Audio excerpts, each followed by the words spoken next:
The girls talk too loudly, but Paul enjoys listening. In their mid-20s, he guesses, 10 years younger than his sons. "Heaven, I am telling you, exquisite," says the dark-haired girl in a husky, all-knowing voice.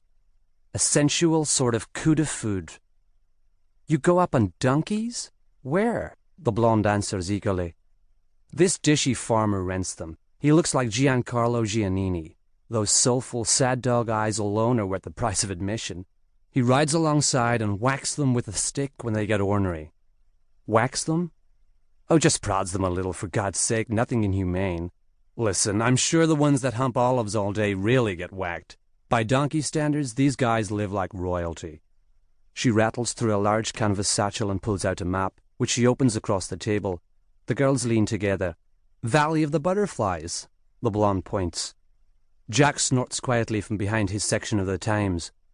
"Don't tell the days, but it's moths." Paul folds his section and lays it on the table. He is the owner and publisher of the Yeoman, the Dumfries Galloway paper. When he left, he promised to call in every other day. He has called once in 10 and felt grateful not to be needed.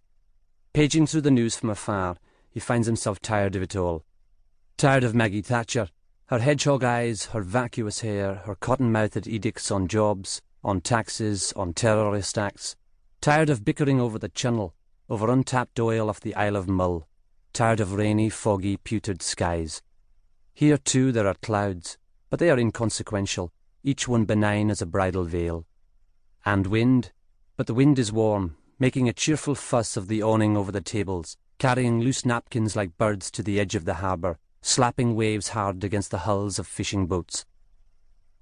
Paul closes his eyes and sips his iced coffee, a new pleasure. He hasn't caught the name for it yet. Jack, who is fluent, orders it for him. Greek is elusive, maddening. In 10 days, Paul can say 3 words. He can say yes, the thoroughly counterintuitive ne. He can wish passers-by in the evening, as everyone here does him, kalispera. And he can stumble over, if you please, something like paracalo. Ought to be a musical term, he decides, meaning joyfully but with caution. Greek seems to Paul, more than French or Italian, the language of love. Watery, reflective, steeped in thespian whispers. A language of words without barbs, without corners. When he opens his eyes, he is shocked to see her staring at him. She smiles at his alarm. "You don't mind, I hope." "Mind?" He blushes, but then sees that she is holding a pencil in one hand, and with the other, bracing a large book on the edge of her table. Her beautiful companion is gone. Paul straightens his spine, aware how crumpled and slouched he must look. "Oh no, down the way you were, please." "Sorry? How was I?" Paul laughs. "A little more like this." He sinks in the chair and crosses his arms. "That's it." She resumes her drawing. "You're Scottish, am I right?" "Well, thank God she hasn't mistook us for a pair of Huns," says Jack. "Not you. You're English, but you," she says to Paul. "I can tell the way you said little, the particular way your T's disappeared. I'm wild about Scotland. Last year I went to the festival. I biked around one of the locks. Also, I shouldn't say this, you'll think I'm so typically rudely American, but you look, like you marched right out of that Doers ad. The one, with the collies." "Collies?" Paul sits up again. "Oh, sorry, Madison Avenue nonsense. They show this shepherd, a modern one, very tweedy, rugged, kind of motley but dashing, on the moors with his border collies.